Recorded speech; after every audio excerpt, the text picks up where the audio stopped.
There's so many distractions these days. Like this, I feel like we're being pulled in 20 different directions. So time management is everything for us right now. So let's start to get into these points. Point number one, time management. Your schedule should always be based on the goals that you've set for the year, not anything else. Your schedule should always be based upon the goals that you have set for the year, not anything else. Well, I guess you have to have goals, right? That's number one. So the question number one is, do you have goals? And if the answer is yes, what are they? And then is your schedule set to support you in achieving those goals? If your goal is to sell 50 homes a year, you can't show up at the office at 11 a.m. and leave at 3 p.m. That schedule does not support selling 50 homes a year. There's probably going to be an element of prospecting that must be in your schedule, lead follow-up that must be in your schedule, appointment time, negotiating time, following up on emails, admin time, right? Must be in the schedule, must be all part of your time management system. Next point, be careful not to create a schedule based on someone else's production, someone else's business. Every schedule is designed individually.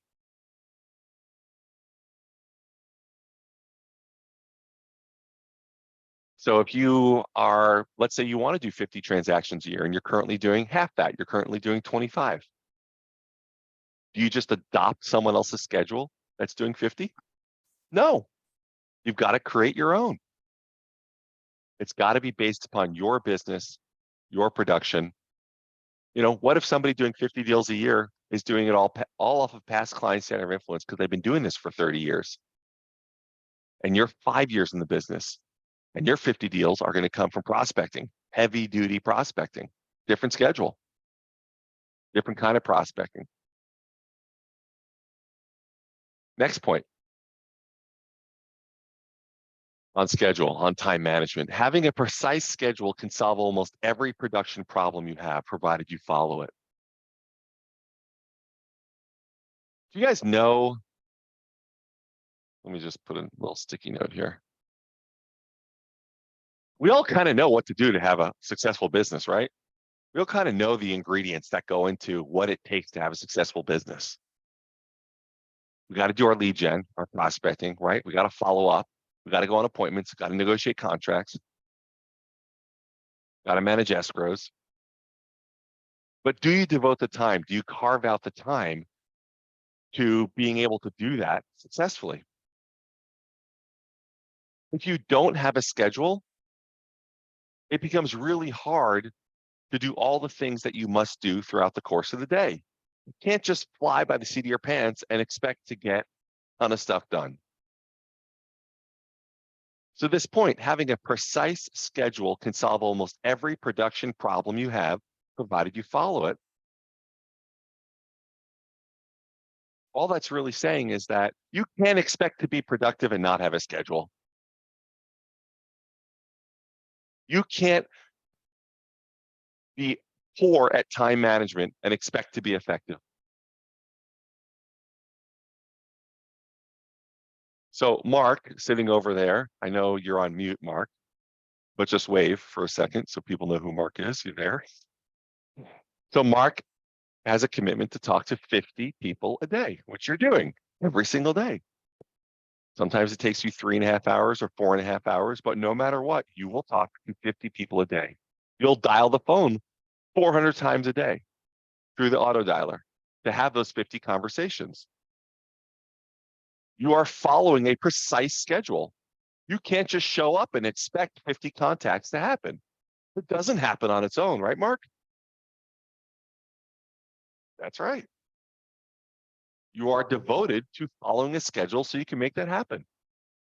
Yeah, thanks. It doesn't happen on its own. To your point, yes. So. Right. You have your time management is really buttoned up. So just give us a sense of how you accomplish that every day. What time do you start your day, your business day? What's the first thing you do?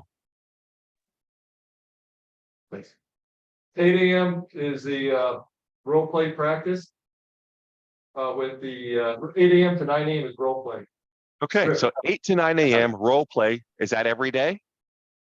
Yes, Monday through Friday. This all Monday through Friday, right? Right. Yeah. Okay, so that is very much a part of your schedule. No matter what, like clockwork, you are on that role play from 8 to 9 every single day. And then you're on the phones, right? Yes. And you might be on the phone for 3, 4, 5 hours, whatever it takes to get your 50 contacts, right? The reality is that so I've got two criteria. One is 3 hours dialing, and one is 50 contacts, and sometimes it takes 5 hours. So I put if I'm having a conversation, that's not necessarily going in stuff.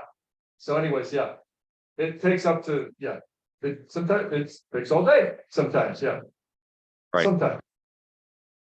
The schedule matches your commitment and your goals. And there's an alignment between what's important to you, what you value, and the schedule that you keep to accomplish that. Yes, and what I got out of all that, Aaron, was that you have to if we are prospecting, we have to protect that time as if it's golden, because it actually is gold in there. So if I don't do that protection for that time, it becomes scattered, and the result is not what was intended, which is the 50 contacts don't happen, or the 3 hours on the dollar don't happen. And that actually is, well, it's just, you got the point, creates a vulnerability to that golden time. I call it golden time. It has to be protected as if it's gold. So, Because it is. That's exactly it. Yeah. That's money time. And it leads us perfectly into the next point. Listen to this. Treat your business as if it were a real job, which makes your schedule easier to follow. You're treating your business as if it were, we all have this is a real job. This is real, right? But people don't treat it like it's a real job. They don't treat it like it's a real job. In fact, why do so many people that come into this business, what's the number one thing that they're after? Freedom. I want freedom. I want to wake up when I want, show up when I want, work with who I want. What they don't realize is that freedom only comes from discipline. You want to really get freedom? Do a bunch of business and then create the freedom that is so valuable to you. So, Mark, you're treating this like a real job, right? In a real job, do you show up when you want to show up, or do you show up on time? Some people even have to punch a clock, right? I punched the clock for years. It's like literally had to pick a card, punch the clock. Right. Yeah. And that's what you've created for yourself here. There's a level of accountability behind your time management system, behind your schedule. 8 o'clock every day, you're on that role play. People are counting on you to be there, and you're counting on them. And then you roll from the role play right into your prospecting. So yeah, there's a wonderful accountability around that, and you are treating it like a real job, which is super cool. Very, very important. Now, is that easy? Definitely not. Definitely not. And in fact, it's really hard, especially in the beginning when you're not necessarily getting the results that you so desperately want. When you have to show up on time, do your role play, get into your prospecting, and you're not setting any appointments and you're not taking any listings, boy, is that hard to stay consistent with that, to keep that level of intensity up, right? But that's also when it's most valuable, when it's most important. So Dave Buss, thanks for putting that in there, the book recommendation in the chat, Extreme Ownership by Jocko Willink. If anybody has not read that book, that is worth reading. Really, really, really good. That's a great recommendation, Dave. I actually just reread it to kind of recharge. I'll tell you, just as a little side note, what was something that you really drew from that book? What was something, what comes to mind when you think about the value of what that book is? Well, it's really just, I mean, you take a person that is wildly successful, and he talks about habits of every day, getting up early, not, not giving into distractions, but also, when you're a business owner, like, your name's on the door. So it's really, you're right. It is easy to say, well, I want to come in late, and I want to work with who I want to work with. And I mean, we've all had clients we didn't really want to work with, but at the end of the day, it's how we get paid. So, but he's just a really, I just like his style too, which is, he's very frank, and there's no, you never have to kind of wonder what he means. He absolutely is direct, and this is, A plus B will get you to C, but that's the only way is, Absolutely. And this is one of the most valuable lessons from his book. So again, the book is called Extreme Ownership. Jocko, I believe, is a Navy SEAL, right? And he learned to take extreme ownership as a leader of a SEAL team in any situation, that the ownership fell on him. And we are the leaders of our own Navy SEAL teams, our own businesses, right? And so how important is it to take extreme ownership? Well, by saying, my God, we're in a tough market right now. The market, it's the market. I'm not meeting my goals. I'm not meeting my expectations. I'm not having the success I want because of the market. What kind of power does that give us? What kind of strength does that give us? It's a loss of power. We're totally out of control. There's nothing we can control in that. Oh, I guess I'll just wait till the market gets better for my business get better? No way. No, I would say someone like Mark, going back to Mark, he's taking extreme ownership. I'm going to do what it takes, no matter what, in this market, in any market. I'm going to make my 50 contacts a day, no matter what. The other day, he was making calls and he was at 47 contacts. And he's like, feeling a little tired and like, all right, you know what? 47, 850. Got back on the phones, made 3 more contacts, and the 50th contact of the day was hot lead. He's finishing up building his house, worth 2.6 million in South Redondo, wants to sell it in mid-July, which is 3 weeks from now. That was because of Mark's extreme ownership in doing that. So yeah, really, really relevant book for right now, especially. Next point on time management. It's kind of interesting. If you limit the amount of time that you work, you force yourself to be more effective in the time that you do work. If you limit the amount of time you work, you force yourself to be more effective in the time that you work. What does that mean? If you give yourself 3 hours to get a project done, or 30 minutes to get a project done, obviously you're going to naturally be more efficient if you give yourself the 30 minutes, if you limit the amount of time you work. Anybody notice how efficient you get the day before you go on vacation? Because you have to be. I'm heading out of town for 10 days. I have all this shit I got to get done. And you are efficient. So part of time management is time blocking, and limiting the amount of time that you do certain aspects of your job so you can be more efficient with what you do during that time.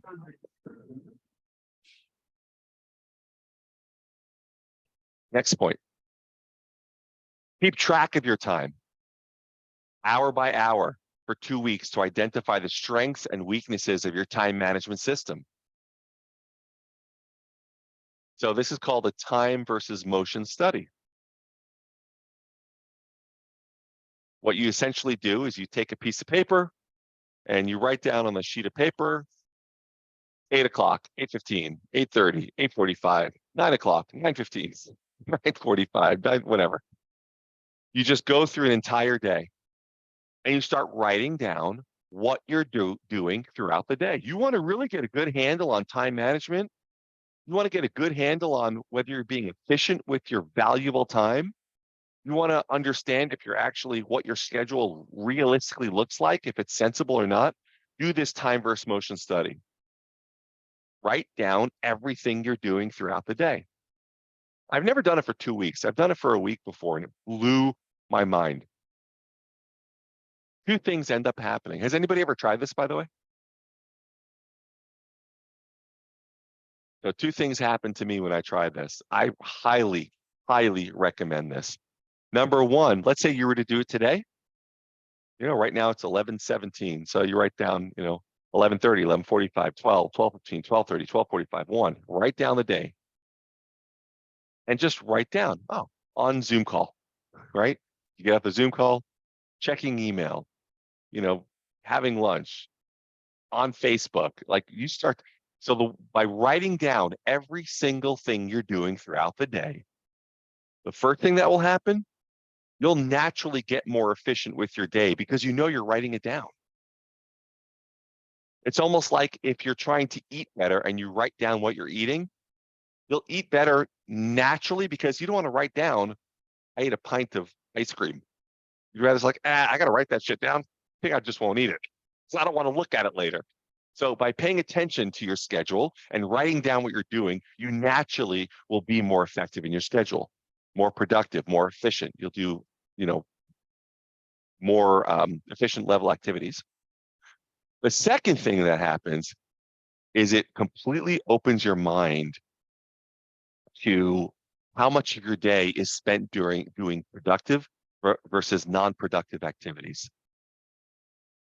Income producing activities versus income servicing activities versus activities that are a complete and total waste of time. You start to track your schedule, you'll be blown away by what your schedule is filled with. It gives a tremendous viewing accountability to the reality of what your business is. Because what happens otherwise? Get on the phones, make a few calls. By the end of the day, God, I crushed it today. I was on the phone. I made all these contacts. Did you set any appointments? No, I didn't set any. Did you find any leads? No, I didn't find any leads, but I was crushing it today. Then you actually track what you do the next day.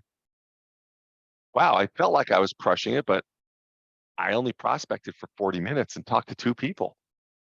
It was just a lot more than I normally do. And what the hell was I doing the rest of the day? I was on Facebook. I was applying. I've spent an hour and a half replying to emails. Are you kidding me?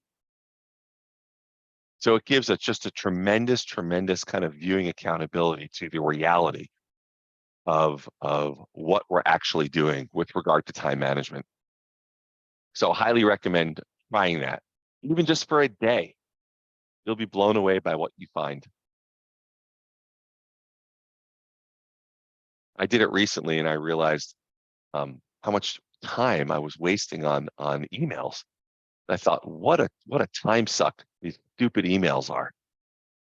So I've kind of time blocked 2 portions of my day just to knock through, delete, and not let it take over my day. Next point, your daily schedule, if you actually have one written out, should be kept in a place where it will be seen by many people, as many as possible. Accountability is critical. Post it in several places. Let your coworkers see it, your spouse see it, your colleagues see it, yourself see it. The more viewable it is, the more easily followable it is, the more accountable you'll be to it. So create a schedule and then display it publicly for yourself and others to see.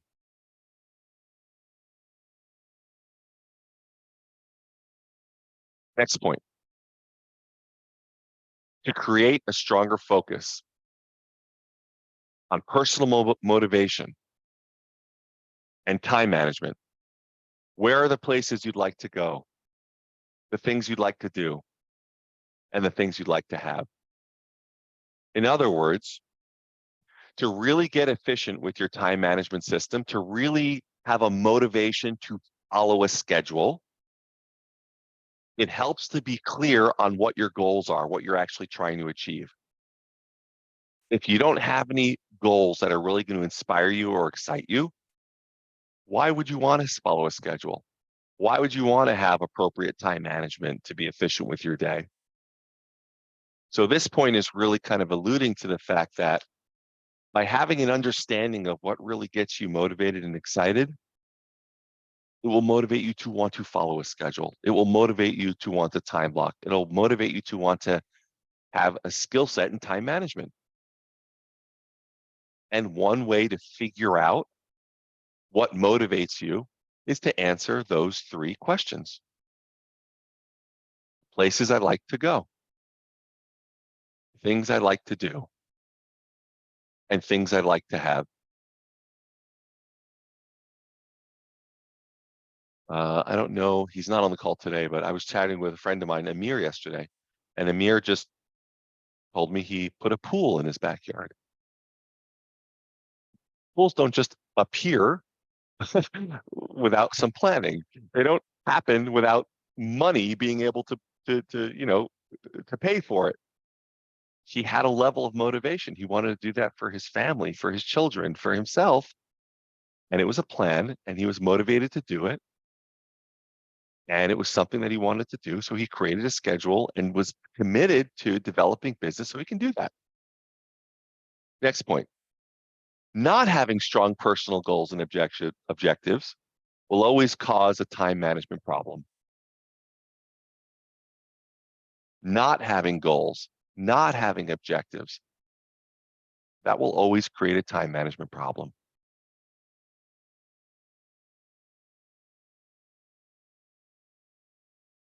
Is prospecting always fun? Is lead gen always fun? Is lead follow-up always fun? Is going on appointments always fun? Is negotiating contracts always fun? No. But it's a big part in building a big business.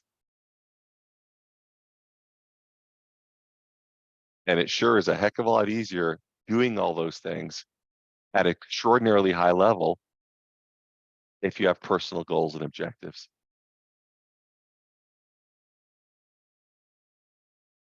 Next point. Following your schedule is simply developing a habit, like any other habit you have.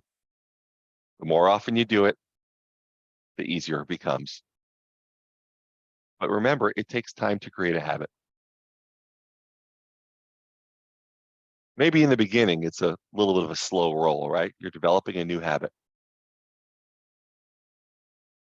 But Mark, I would say you've been prospecting for how long, doing your 50 contacts a day now?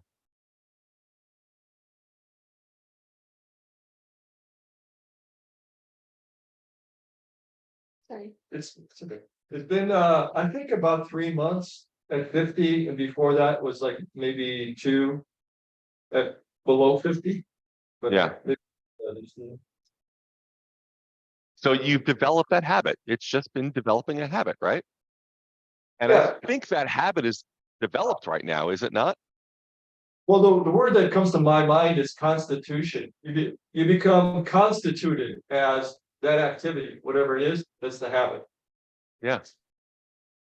In fact, so much so that the other day when you hit the 47, you didn't feel right. Right, it was Juneteenth, was a holiday. It's, it's like, oh, 47, I did 47, it's a holiday, I did my job. But then I hung up the phone and I looked at, I looked at my laptop for about a minute, and I said, it's not 50. It could feel good, yeah, because I think we've just become constituted as whatever that thing is. It's like not even, yeah. So that's just how it occurs to me is you become that, like yeah. That's right. It just doesn't feel right. It's not, you are very habitual with regard to your prospecting, which is perfect. That's just part of who you are, who your constitution is. That's a great way of saying it. We are. And we talk about this a lot. It's like, now it's like taking a shower, right? Like you don't hit your 50 day, you feel dirty, right? My God, I got to hit my 50. I don't feel right. I can't What a great habit to have formed. Listen, we are all creatures of habit. That happens to be, Mark, a wonderfully productive habit.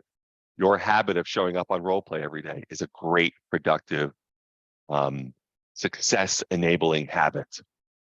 Thanks. And I just want to point to the bigger picture is the accountability. But it's not something I would do on my own, no, but it's accountability. I've got accountability around me. That's really the framework. So it takes both. That's right.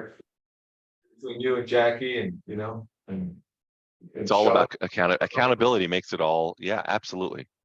Absolutely. It's all part of it. But you're the driver of that, man. You really should be uplifted in a tremendous way because it's a wonderful commitment that you're sharing with us and uplifting the rest of us. It's almost like by you doing that, you give others permission to do the same. Like, wow, I didn't know I could do that. 50 contacts a day. And by the way, somebody gave you permission to do that. Remember, you were on a mastermind call or a role play call, and there was an agent on that call that yes, was being interviewed, right? yeah, And they said to that agent, "How are you so successful?" He goes, "Oh, I just talk to 50 people a day." And the guy goes on to say, "If I talk to 50 people, I won't be poor." right. Right? Cool. And that just struck you in the right way. Boom. Holy shit. If I talk to 50 people a day, I won't be poor. Like, what a simple notion. And then that day moving forward, you adopted that Yes, 50 a day, no matter what. yes, Most real estate salespeople talk to 50 people a day. No. Why? Because they have every option under the sun. And you essentially have just eliminated those options, no matter what you're doing it. So well done. Really, really good stuff. good. Thank you. Next point. Remember that working 5 days a week is normal. Working 7 days a week is abnormal. It is very abnormal. Point is, take some time to recharge. You want to talk about time management? Don't work yourself to the bone. We don't want to burn ourselves out, right? Mark, you're again, well, I guess this call we're talking about Mark a lot, right? Because that's the flavor of the call, right? But you don't do 50 contacts a day, 7 days a week. You do it 5 days a week. Now, you also sometimes work on the weekends. You'll do open houses. But when you do Yes, that, when you do work on the weekends, you'll take the next day off. You'll take some time to recharge. So yes, let's not forget that in this constant, never-ending pursuit of success and improvement and strength and development and education, there's an element of rest that goes along with it, of recharge that goes along with it. So again, remember, 5 days a week is normal. 7 days a week is abnormal. Some people work 6 days a week, whatever you like, wherever you're at in your business. Some people, when they're first starting their business, they do work 7 days a week. I did. Nothing wrong with it, but it's not normal.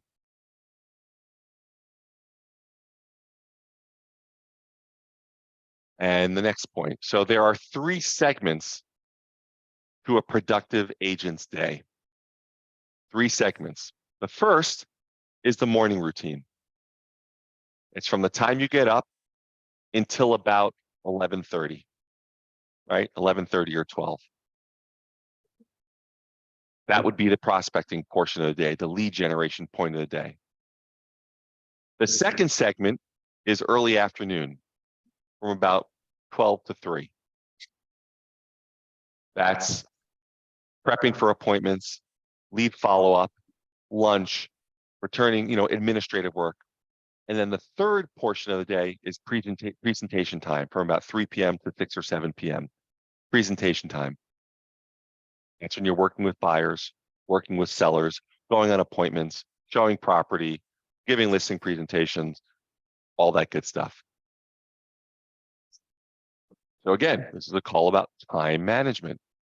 It's a very simple way to chunk down your day into three very important elements of building a big business: lead gen, admin and preparation, appointment time, presentation time. Can I share one last thing here? Go for it. The about time management. I seldom saw my grandmother, my nana, without a stopwatch around her neck.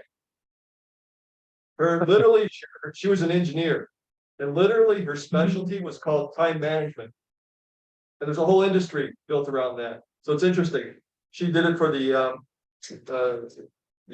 clothing industry. She would go into factories and set them all up. So the whole industry. And you're saying just taking that one element and plopping it down into our own business. That makes a difference. And I'm gonna take that on. I'm gonna actually take that on for my next for the rest of the week. So thanks for reminding me of that. That's awesome. And I mean, this is not just for real estate. I mean, this is time management is valuable in any business. Next point, along kind of the lines of this conversation, master your morning routine. We call it money time. It's the most important time of your day. And it's between the time you get up until 12 noon. Right? If we had to take those three segments, the morning routine, the early afternoon, and then the kind of late afternoon / early evening, the most important segment is the morning routine. Without question, without fail, that morning routine is everything. You want to really take on this efficiency thing, this time management thing, this building business thing, master your morning routine. It's almost like you have a solid morning routine up until 12 noon. You could almost let the rest of the day just do whatever it does. It's almost, I don't want to say it's irrelevant, but in comparison to your morning routine, the morning time, everything else takes a back seat. There's nothing in your personal or business life that can't wait until after 12 noon. So if you're really taking this thing on, your morning routine, your money time, your lead gen time, and being efficient with your time from when you wake up in the morning until 12 noon, whether a client calls you or sends you an email or something's going on, with your cousin or your best friend, unless it's a health emergency, there's nothing in your business or personal life that can't wait till after 12 noon. There's a fire in a transaction. We got to put out the fire. No, it can wait till after 12 noon. Believe me. They can wait an hour or two to get a call back. And everything's going to be fine. So mastering the morning routine, if you feel like, my goodness, how do I take on setting this schedule and committing to the schedule and being efficient throughout the entire day from early in the morning until late at night? Don't worry about it. Start with mastering your morning routine. That's money time. Everything else will take care of itself. And the reason is, let's say you're out prospecting every single morning like Mark is doing, and you develop a super hot lead.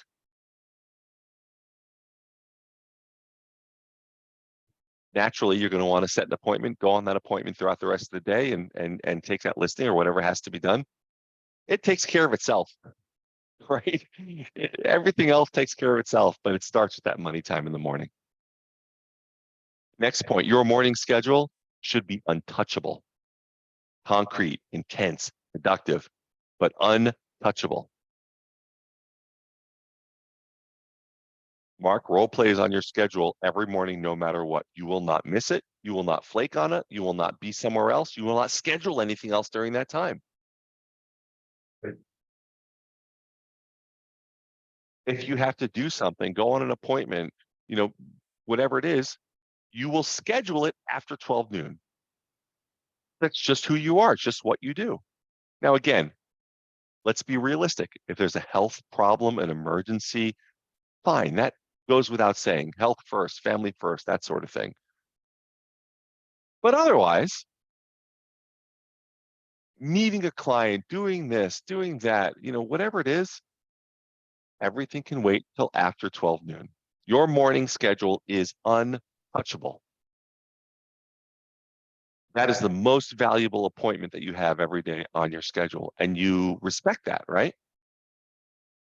Yes. In fact, it's the only way you can be that consistent with doing what you do, is because you have so much respect for your morning schedule. It's because it's so untouchable for you.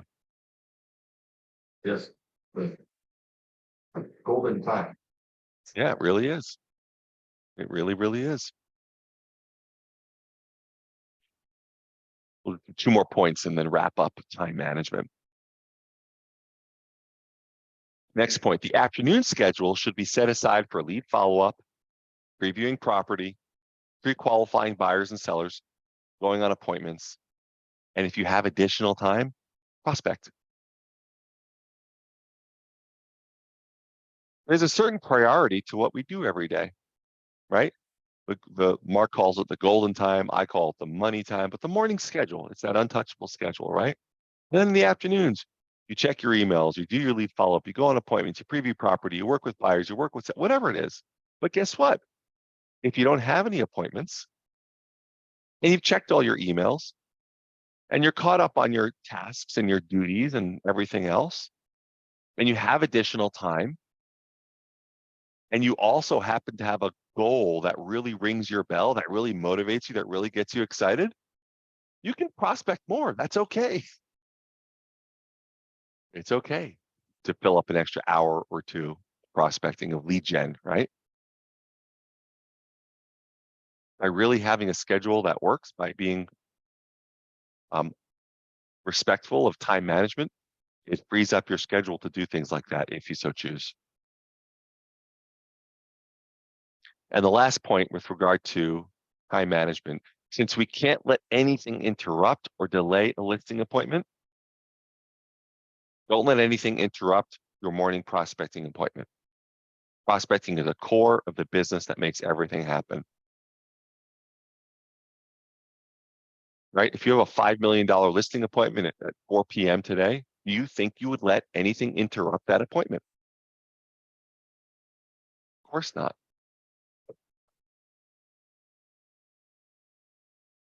That's with which the level of importance and respect that we give our morning schedule, because the morning schedule is what creates those listing appointments. You want to look at where your business is going to be 30, 60, 90, 120 days from now? Look at your activities today. Your future business depends on your schedule today, on your time management skills today, on your commitment to following an efficient schedule today and doing those things that are important to be doing. Your future business is dependent upon that, 100%. Treat it with a high level of respect.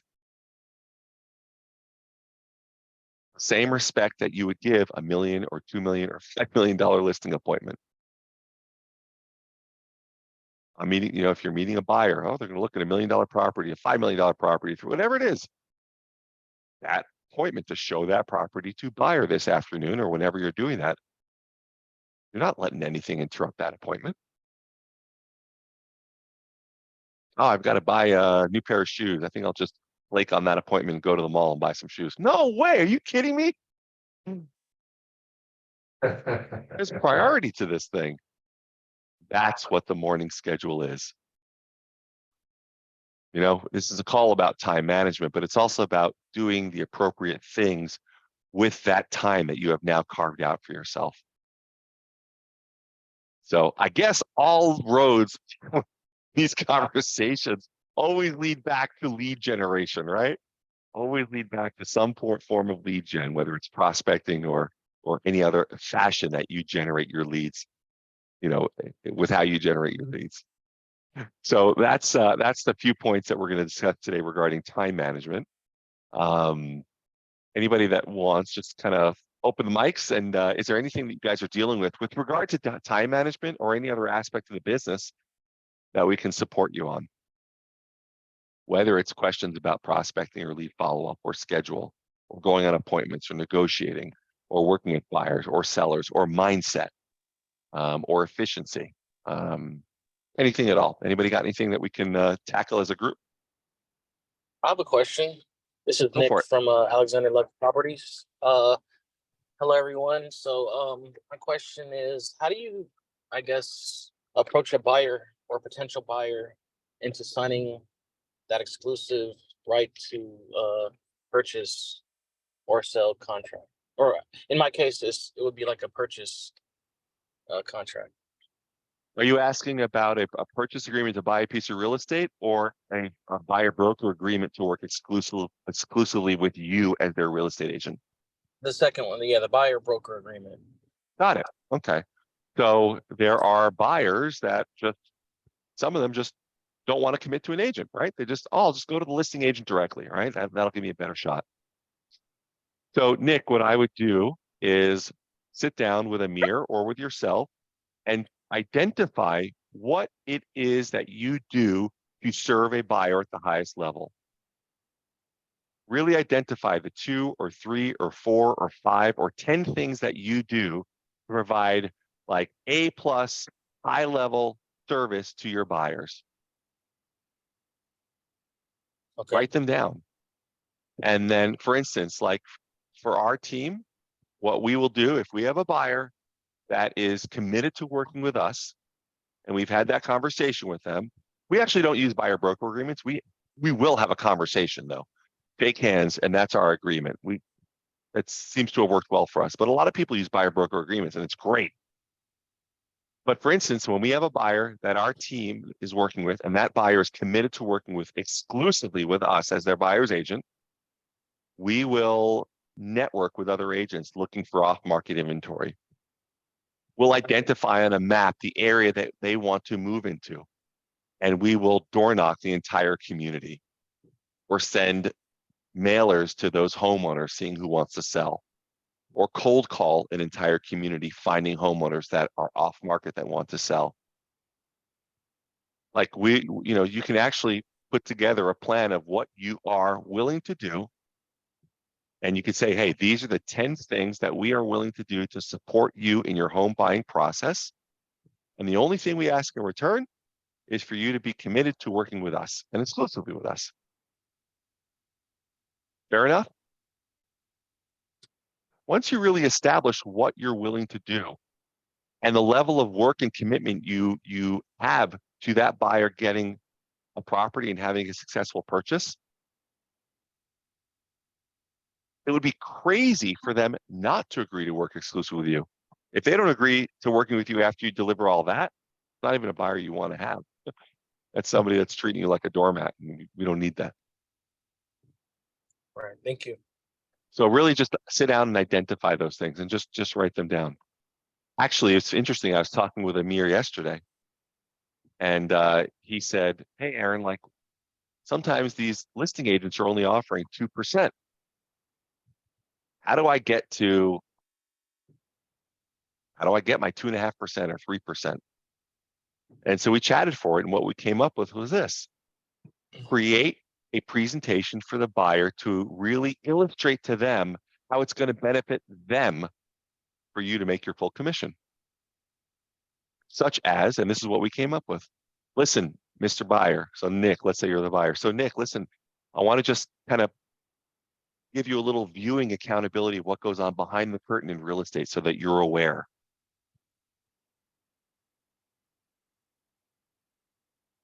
Sorry, I was just reading the chat.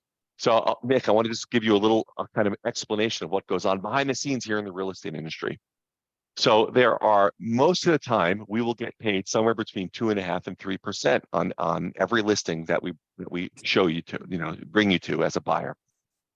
Sometimes agents offer less. They'll offer only 2% or 1.5%. The problem is that most agents, most desperate agents, they don't want to show buyers those houses because they're not going to get paid the same amount of money. So either they'll never show them the house, or if the buyer finds out about the house, the agent will talk them out of buying that house. I don't want to do that with you. In fact, because of that scenario, because sometimes, let's say only we'll call it a 2% listing. And because that listing is not getting all the interest from the real estate community, sometimes that's even a better deal than the others for you as a buyer.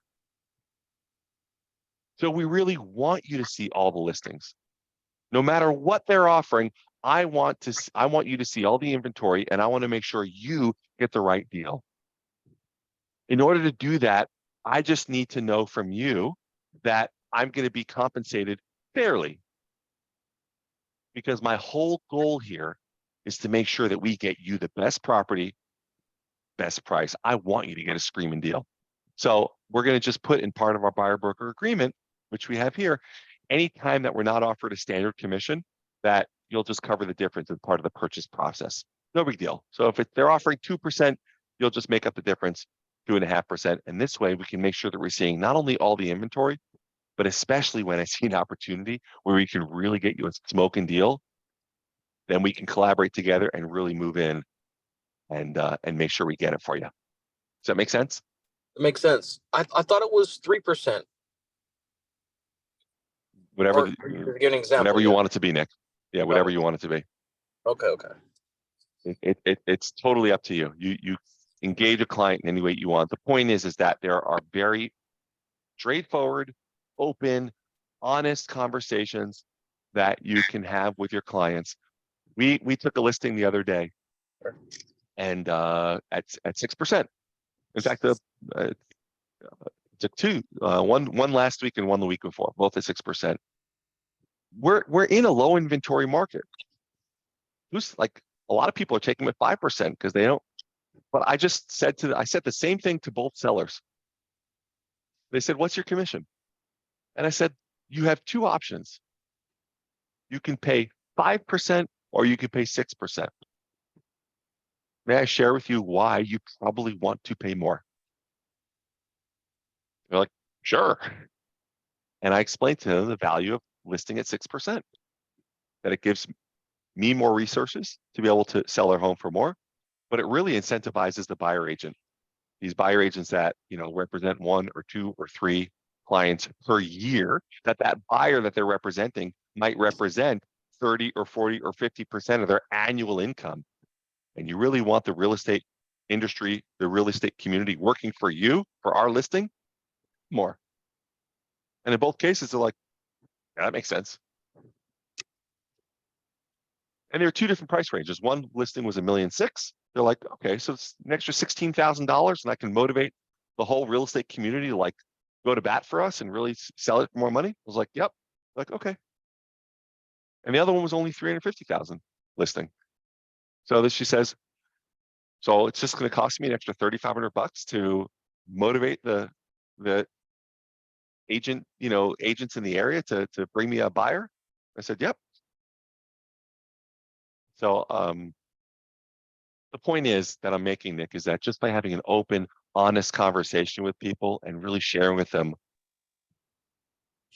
your viewpoint, and when it comes to a buyer broker agreement, everything else, having that conversation, doing it efficiently and effectively, you'll win way more times than not. Thank you. Let me just check the chat here.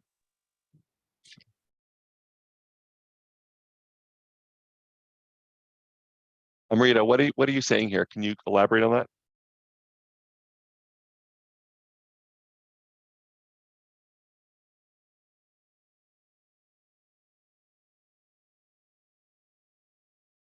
Okay, I guess she's not, can't get off mute. All right, anything else you guys are working on that we can tackle as a group?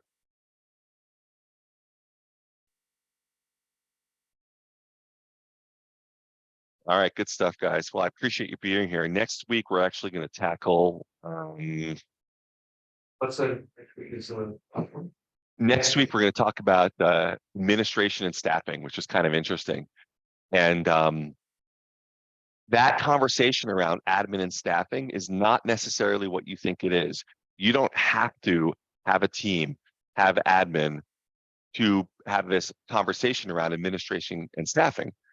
Because guess what? If you don't have any admin or any staff, you are the admin and the staff. Sometimes we have to wear many hats. So this is a conversation around that, but also we all work with title people and escrow people and home warranty people and, termite people and inspectors and so many other aspects of the business. They, in many cases, can be acting as a portion of the administration. They are kind of extension of your staff. So this conversation we'll have next week about administration and staffing is actually really relevant to not just people that have big teams, but it's relevant for people that have no teams. So we'll get into that next week. All right, guys, thanks for your participation. To be sure, next week is next Tuesday, July 4th. It'll be the following week. Or are you gonna move it to another day? Oh, and no call next week. What was the following week, Mark, you said? The following is the 11th of July. 11th of July. That's our next call then. Perfect. Well, thank you. Have a great 4th of July, guys. We'll see you in a couple of weeks. Take good care.